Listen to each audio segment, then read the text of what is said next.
Hello বন্ধুরা, Pamela সেচেলু সবাইকে স্বাগত। আগের দিন আমি তোমাদের সাথে আমার হাতের বানানো জেব্রা কেকের রেসিপি শেয়ার করেছিলাম, যেটা তোমাদের সবার খুবই পছন্দ হয়েছে। তোমরা অনেক ভালোবাসা দিয়েছো, তার জন্যে অনেক ধন্যবাদ। আর আজ আমি তোমাদের সাথে আমার মায়ের হাতের বানানো স্পঞ্জ কেকের রেসিপি শেয়ার করতে যাচ্ছি। এই কেকটা বানানো এতটাই সহজ, যেটা তোমরা না দেখলে বিশ্বাসই করতে পারবে না। আর সত্যি কথা বলতে, আমার বানানো কেকের থেকে আমার মায়ের হাতের বানানো এই স্পঞ্জ কেকটা আমার সবথেকে বেশি পছন্দ হয়েছে।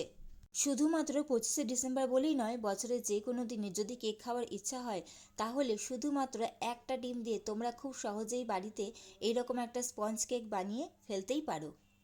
চলো তাহলে কথা না বাড়িয়ে শুরু করা যাক আজকের এই কেকের রেসিপি। সবার প্রথমে মিক্সার জারের মধ্যে হাফ কাপ চিনি আর একটা মাত্র ডিম, এটাকে ভালো করে 2 মিনিট হাতে সময় নিয়ে ব্লেন্ড করে নিতে হবে। সবার বাড়িতে কিন্তু ব্লেন্ডার অ্যাভেলেবেল থাকে না, তাই আমি মিক্সার জারের মধ্যেই দেখাচ্ছি এটা। 2 মিনিট ভালো করে ব্লেন্ড করে নেওয়ার পর এর মধ্যে ঢাকা খুলে half cup refined oil add করতে হবে। তার মধ্যে হাফ আগে দিতে হবে, তারপর আবার 1 মিনিট ব্লেন্ড করে আবার হাফ তেলটা অ্যাড করে আরও 1 মিনিট সুন্দর করে ব্লেন্ড করে নিতে হবে।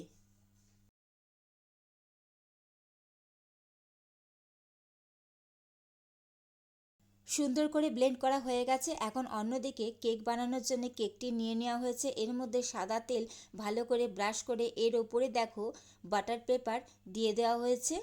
তোমাদের কাছে যদি বাটার পেপার না থাকে, তাহলে তোমরা অবশ্যই একটু ময়দা ছড়িয়ে দেবে।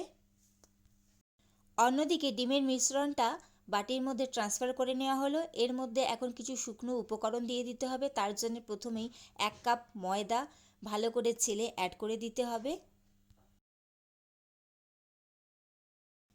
এর সাথেই 1 টিস্পুন বেকিং পাউডার আর এর সাথেই half teaspoon baking soda add করে দিতে হবে। আর অবশ্যই সামান্য একটু নুন কিন্তু দিতে একদম ভুলবে না। এখন এর মধ্যে 1/4 কাপ দুধ দিয়ে ভালো করে মিশ্রণটা মিশিয়ে নিতে হবে। আর দুধটা অবশ্যই কিন্তু নর্মাল টেম্পারেচারেরই হতে হবে। এখন এর মধ্যে একটু টেস্টের জন্য আমার মা গুঁড়ো দুধ অ্যাড করেছে 2 টেবিল স্পুন। আর এর সাথেই হাফ লেবুর রস অ্যাড করে দিচ্ছে। লেবু দেওয়ার ফলে কিন্তু কেকটা একটুও টক হবে না। যেহেতু ডিম দেওয়া আছে, তাই আমার মা ভ্যানিলা এসেন্সের পরিবর্তে এখানে লেবুর রস ব্যবহার করেছে। সমস্ত মিশ্রণটা দেখো সুন্দর করে মেশানো হয়ে গেছে, কোনো রকম কিন্তু ডেলা যাতে না থাকে।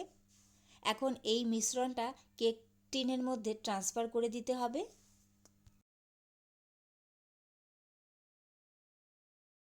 ফাইনালি সমস্তটাই রেডি হয়ে গেছে। এখন দেখো কেকটা অন্যদিকে বসিয়ে দেওয়া হয়েছে, আর এটা হতে মিনিমাম 40 থেকে 50 মিনিট সময় লাগবে।